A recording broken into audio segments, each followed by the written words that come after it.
Now, Jacob, the Prime Minister has headed west pretty early in the campaign. What's your take on this? Nice to see you in your new digs this morning. It looks sharp from down this end. He's heading west because it's such a critical part of the overall picture. WA, as my colleague who's travelling with the Prime Minister pointed out, Tom Lowry pointed out a few moments ago, there was 4 seats there that Labor picked up in 2022. Labor has a 3-seat majority in the parliament that's just finished. So that's how tight the numbers are. The West has been a place where the Labor brand is in good shape. The state election was very strong in Labor's favour. That was only a few weeks ago. And the Prime Minister has been there close to 30 times. This might be his 30th trip. I'm not quite sure on the details, but it's that scale since 2022, since he became Prime Minister. He is handing out money for a hospital, local hospital there, and he'll be talking about why he's friendly to a state like Western Australia with its huge resources industries, iron ore and gas in particular. And he's sending a message that this is a Labor government that's supportive of those industries. And he can expect that, all things being equal, the pendulum would have shifted away from Labor over these years, but he needs to hang on to those wins from last time. Jacob, how did the weekend campaigning go for the leaders? Look, it kicked off in its expected sort of relatively frantic pace. There were a bunch of different things that really cut through. The Prime Minister and Labor announcing a supermarkets policy on Sunday morning. Not a lot of detail on that one, frankly, kind of has the vibe of a sort of a slogan and a headline rather than any real policy meat on that. The argument being, I think, supermarkets that, quote, take the piss are the ones that are going to be targeted. That's not a particularly sharp, useful piece of language when it comes to the law, which is what this is ultimately about, and the competition regulator cracking down on that type of price gouging where and when it happens. The opposition more emphasising its plan to get energy prices down, and you could say equally there's a lack of detail there around how it's going to manage getting more gas into the economy, which is what opposition leader Peter Dutton announced in his budget reply speech on Thursday night. He says he will get gas prices down to $10 a gigajoule. They're currently just under $14 by the end of this calendar year, and that'll lead to lower energy prices. Devil in the detail, though. Now, Peter Dutton chose to head to Western Sydney yesterday. What was the significance of that? So it's you're beaming out of Western Sydney. It's one of the key battlegrounds in this election. There are a lot of seats in Western Sydney, and I guess the equivalent kind of regions in Melbourne and Brisbane. These are mortgage belts. These are areas with large ethnic communities. And it's where the cost of living crisis has been felt very acutely. People are struggling with their transport costs. Peter Dutton has a policy to cut the fuel excise immediately by 20 cents. That's about half, a little over 20 cents, I should say, per litre. That would bring, he says, immediate relief to those communities where people do have to commute a long way. So he's gone, I guess, into Labor heartland, but the coalition feels these are seats they can bring back to their side of the ledger. And what about the coalition's gas reservation policy? I mean, how has it been received with voters and the industry? Is it likely that Labor would do similar?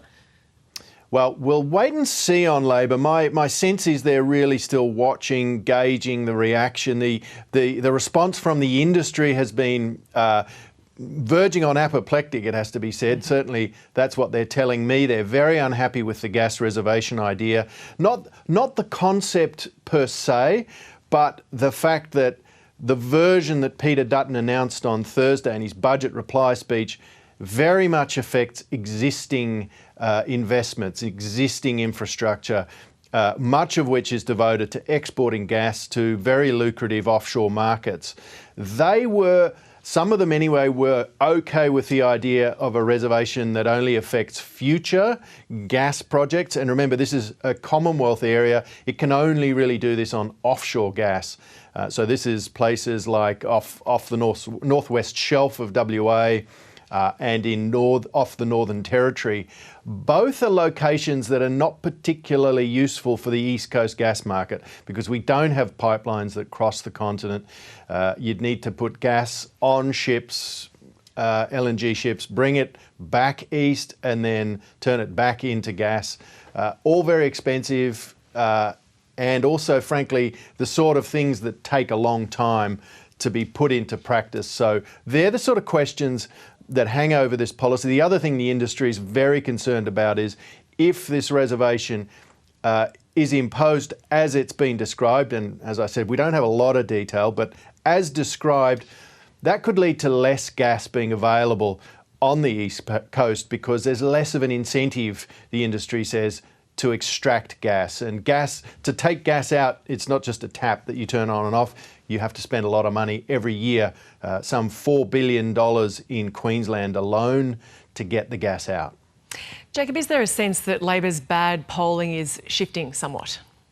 Well, this has been brewing for 4, 5, 6 weeks, you could say.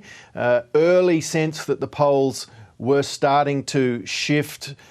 Certainly they've narrowed, and as you've been reporting this morning, there's a flurry of polls out over the last 24 hours or so, all pointing to the same thing, which is that it's about neck and neck in terms of two-party preferred.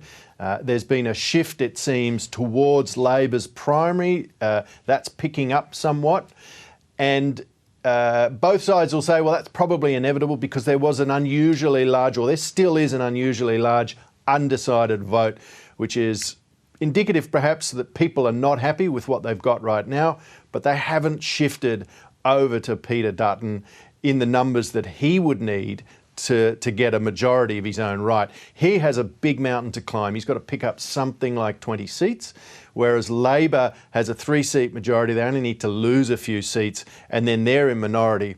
The polls as they stand now, and I would take them with a grain of salt this early in the campaign, a lot can and will change in these polls, but they would have Labor pretty close to a majority in its own right.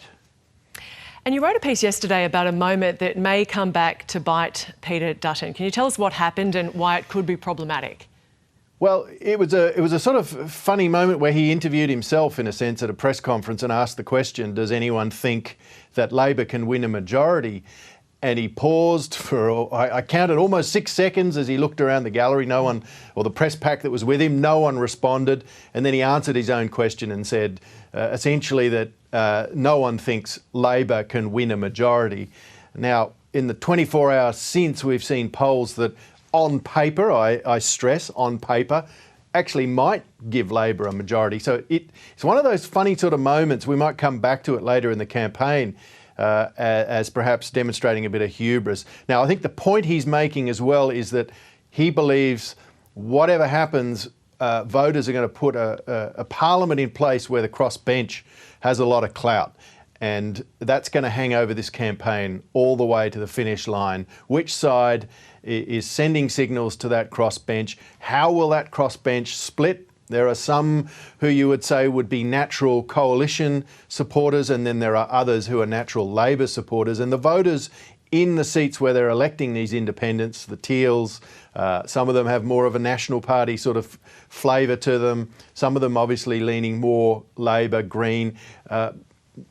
Both sides are going to push, both of the major parties are going to push those candidates to reveal which way they'll jump if there is a hung parliament.